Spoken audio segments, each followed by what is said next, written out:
인생이란 짧은 기간의 망명이다. 부와 빈곤 전자는 사치와 나태의 부모이고 부자는 인색과 악습의 부모이다. 결국 그것은 둘 다 불만의 어버이다. 겉모습이란 속임수이다. 국가란 인간이나 다름없다.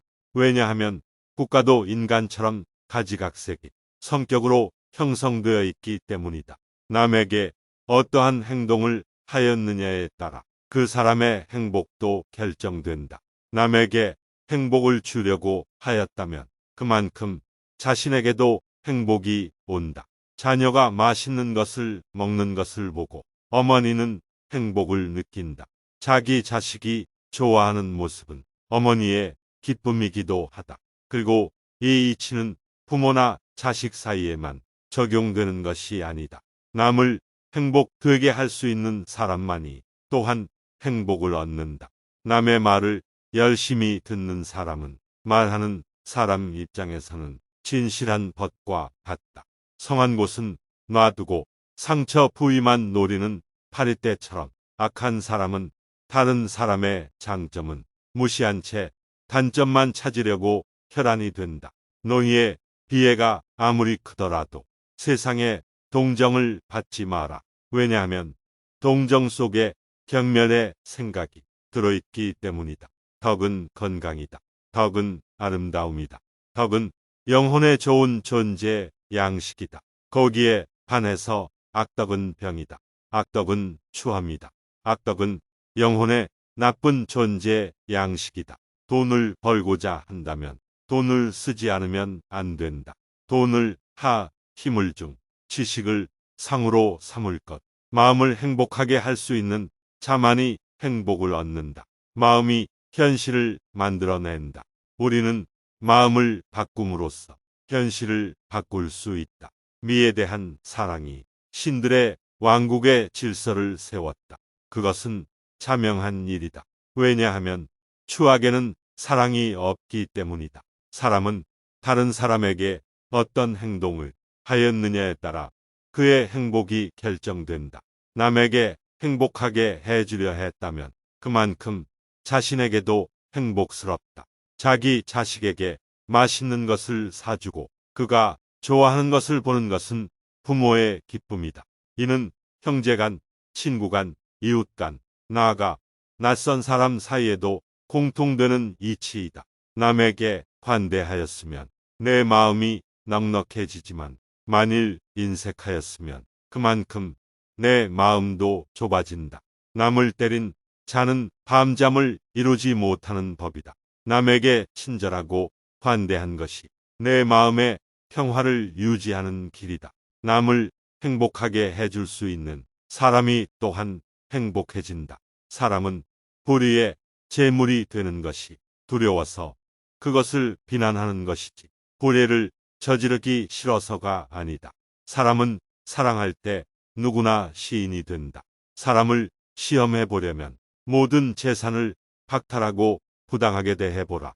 재산을 박탈당한 것은 참지만 부당한 대우는 참지 못하는 사람이라면 가까이 두고 잘 대해 주도록 하라. 부당한 대우는 참지만 재산을 박탈당한 것에 불만을 사귀지 못하는 사람이라면 멀리하거나 피하도록 하라. 사랑이라는 것은 선한 것을 언제까지나 갖고 싶어하는 마음이다. 소년을 엄격과 폭력으로 가르치려 하지 말라. 그의 흥미를 허용하여 지도하라. 그렇게 하면 자기의 능력이 어디로 향하고 있는가 소년 자신이 찾게 된다. 시인들은 자신들도 이해하지 못하는 위대하고 지혜로운 말들을 짓거린다. 시작은 그 일의 가장 중요한 부분이다. 시험되지 않는 인생은 살 가치가 있다. 악한 사람을 사귀지 말라. 악인들은 그대를 보호막으로 삼는다. 악행에 대한 가장 큰 형벌은 범인을 더 나쁜 사람이 되게 만드는 것이다. 여성의 아름다움에 대한 정답은 없다. 올림픽 경기에서 우승하는 것보다 평생을 두고 국법을 잘 지켰다는 명성을 얻는 사람이 오히려 훌륭하다. 용기란 일종의 구원이다. 육체에서 비롯되는 쾌락의 상태가 줄어들면 들수록 그만큼 대화의 즐거움과 매력은 커지는 것이다. 우리는 우리의 육체에 속박받고 있다. 우리의 영혼이 육체의 악에 물들어 있는 한 결코 만족이란 없다. 인간은 자기 자신만을 위해서 태어난 것이 아니라 조국을 위해서 태어났다. 인간의 교육에 의해서만 인간이 될 수 있다. 인간에서 교육의 성과를 제거하면 아무것도 남는 것이 없다. 인간의 영혼은 불사불멸이다. 자, 모든 사람의 마음속에 온갖 종류의 새장이 있다고 가정하라.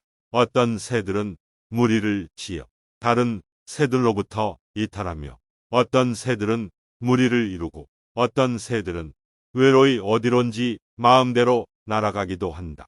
이 새들이 곧 지식이며 우리들이 어렸을 때는 이 새장은 텅 비어 있었을 것이다. 그리고 인간이 이 우리 속에 어떤 종류의 지식을 넣고 보관해 두었다면 그는 지식의 대상이 되는 것들을 배우거나 발견했다고 말할 수 있을 것이다. 이것이 곧 아는 것이다. 자신의 능력에 의하지 않고 조상의 명성 때문에 존경받고 그것을 감수하는 것만큼 수치스러운 일은 없다. 자제는 최대의 승리다. 재산이 훌륭한 위안자가 되어줄 수 있다는 것은 누구나 아는 사실이다. 재판관은 젊어서는 안 된다. 판관은 자기의 이성의 판단에 의해서가 아니라 타인의 악의 본질을 오랫동안 관찰함으로써 그 악을 배워 알아야 한다. 지식이라는 것은 그의 안내역이 되어야 하며 개인적인 체험이 되어서는 안 된다. 정의는 자기에게 어울리는 것을 갖고 자기에게 어울리도록 행동하는 것이다. 정의란 각기 자기가 할 일을 다하고 타인을 방해하거나 간섭하지 않는 것이다. 정의와 무관한 모든 지식은 지혜가 아니라 쓸모 있는 지식이다. 정직은 부정직보다 돈에서 멀어지게 되어 있다. 지혜, 용기, 전체가 조화될 때 정의가 실현되고 또한 만인의 행복을 보장하는 이상 국가가 이루어질 수 있다. 진정한 철학에 의해서만 국가도 개인도 정의에 도달할 수 있다. 진정한 철인이 통치권을 쥐거나 또는 통치자가 신의 은혜로 진정한 철인이 되지 않는 한 인간은 악에서 벗어날 수 없다. 착한 사람들이 일반 문제를 무관심하게 대한 형벌은 악한 사람들의 지배를 당하는 것이다. 철학자가 왕이 되거나 현재의 왕들이 철학적 정신과 힘을 갖게 되기 전까지는 국가도 인류도 결코 재난을 면치 못할 것이다. 철학자가 통치자이고 통치자가 철학자인 국가는 행복하다. 철학자는 바다 속의 커다란 가오리와 같은 존재이다. 접근해서 만져보려 하면 언제나 깊이 잠들어 버린다. 청소년에게 일을 시킬 때는 다소 잘못이 있더라도 변명할 여지를 남겨주도록 하라. 혹독한 질책은 청소년을 얼어붙게 만든다. 최대의 승리는 자기 자신을 정복하는 것이다. 자기 자신에게 정복당하는 것은 최대의 수치다. 행복은 선을 나의 것으로 함으로써 얻는 것이며 선의 내용은 영원성에 있다. 그렇기 때문에 우리가 영원히 지닐 수 없는 것에 마음이 이끌려서는 안 된다.